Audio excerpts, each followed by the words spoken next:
Hey everybody, Dawn with $1 here, and today I have another garden update for you.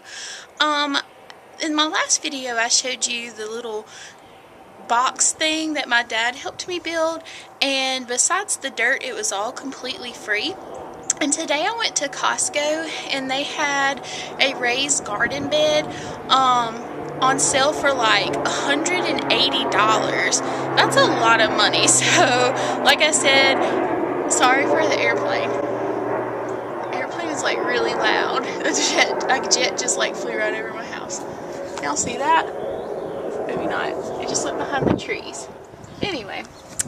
Costco had a really expensive garden bed, so if you do have some spare wood lying around or can get some pallets for free, it's definitely really easy to make your own. And today I'm going to show you like how I've gridded it out, and then I'll tell you kind of like what I'm planning and all that kind of stuff. So most square foot gardens that I've seen are 4x4, which gives you 16 squares. But like I said, my dad had this wood and it was already cut and everything, and he put it together for me, and it is 5 foot by 5 foot, and so I have 25 squares. So what I did was, I've seen people use lattice and other kinds of wood to mark out their squares, but the only thing that you're doing this for is to just for your eyes to be able to see the squares. Like if you're used to square foot gardening and can picture the spacing yourself, you don't even have to do this. So what I did was I just went around and I measured 12 inches between, and I hammered a nail every 12 inches all the way around, and then I just took some twine and threaded it around. I didn't even untie it and tie it like 25 times or whatever. I just like looped it around, and then I fed it through to this one, and I looped it around and went straight down, and looped it around and went straight down, and so I only had to tie off 4 knots. There's a knot that starts off this one, and then it ends over there in the corner, and then I started another knot here, and it ends over there. So I didn't even have to tie and untie a lot. I just kind of looped and went. Okay, so the whole idea behind square foot gardening is that you can plant a certain amount of plants per square. So for example, a carrot doesn't take a lot of space, so you can really plant like 9 carrots per square. You can look online and figure out how many of the types of vegetables that you're using. You can look online and figure out how many to plant per square. I went online, and I'll show you kind of what I'm going to do. But anyway, you'll put a certain amount of vegetables in each square, hence the square foot gardening method. Over here are my potatoes, and as you can see, they're coming up quite nicely. What you do with the potatoes is as your plants start to grow out of the dirt, you just keep adding dirt and keep watering them until they grow and are done and ready to pick. Obviously the one in the center is going to do the best because the other ones are smaller, but you know, it'll give me enough potatoes to use for a couple of meals anyway. Probably in the future I'm going to get a lot even bigger pots than the middle one. Hopefully after the spring is over, maybe I can find some big pots on sale, and I can just kind of keep planting potatoes as the year goes along. But hopefully I'll be able to find some really cheap or free pots that I can grow potatoes. But for now, this will do okay. But I'm going to go ahead and plant my other things because they're pretty much ready to go in. And even if they are a little bit too small, I think they'll do better like in the full sunlight and stuff anyway, instead of just growing in my windowsill. So here's what's I'm planning on planting and how many to do in each one, and we'll just kind of walk through this. So here are some of my sprouts already, and I'm going to have to go through and Google like what these sprouts look like, because I had all of my little cards in a row so I knew exactly what I was planting. I know like in here is zucchini and squash, but I'm not even sure which one is which.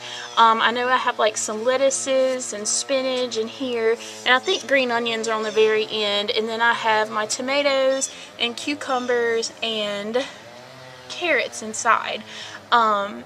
So yeah, I'm gonna have to look up and see what exactly is what, because I really don't know. Like I know these are green onions, but beyond that, I'm just not 100% sure which is which, because like it all got mixed up. Okay everybody, the day has arrived to plant the garden, And so I'm going to show you like how many of each plant I'm putting in each thing.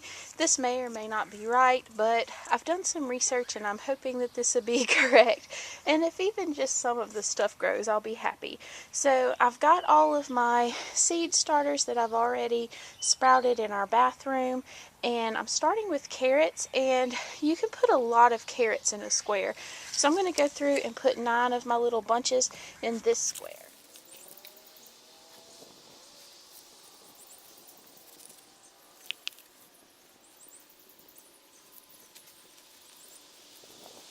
Okay, so there's my 9 bunches of carrots.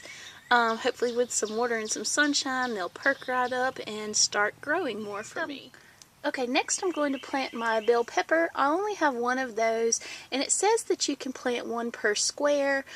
Some people say 1 per 2, but I think I got a smaller variety of bell pepper, and it hasn't really sprouted very much anyway, so I'm really not sure if it's going to do or not. But I am going to plant it around here and hope that it will grow. Okay, next is going to be green onion. As you can see, most of mine have not even sprouted yet. I have a couple that have sprouted, but most of them have not. But I'm going to go ahead and plant these 12 in a square anyway, and maybe once they're outside, they'll do better. But you can put 16 green onions per square, and I have 12.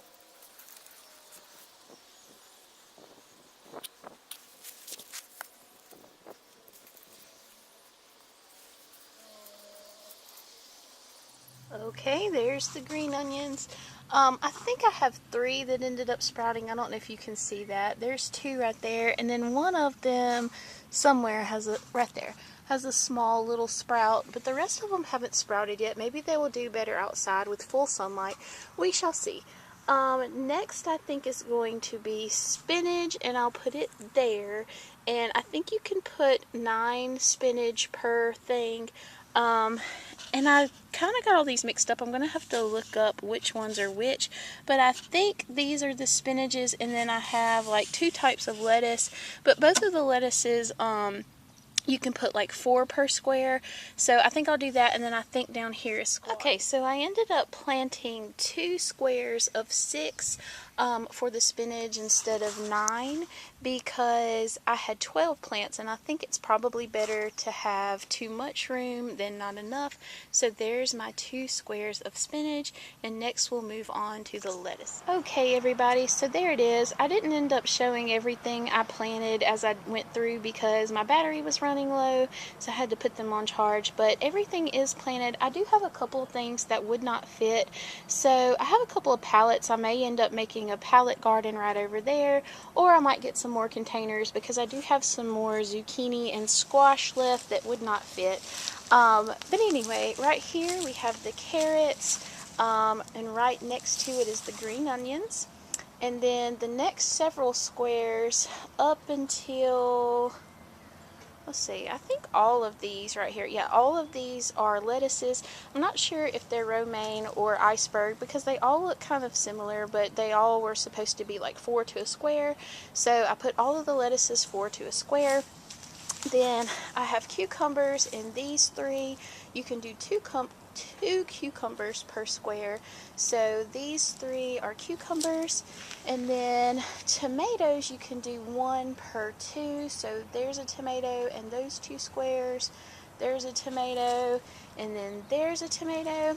And then I have some zucchini and squash in these 3. They're also 1 per 2. I'm not sure which ones are squash and which are zucchini, but again, it was just 1 per 2. And as they start to grow, I'll know which ones are which. But 1 per 2 for squash and zucchini. And then that very last square is the bell pepper.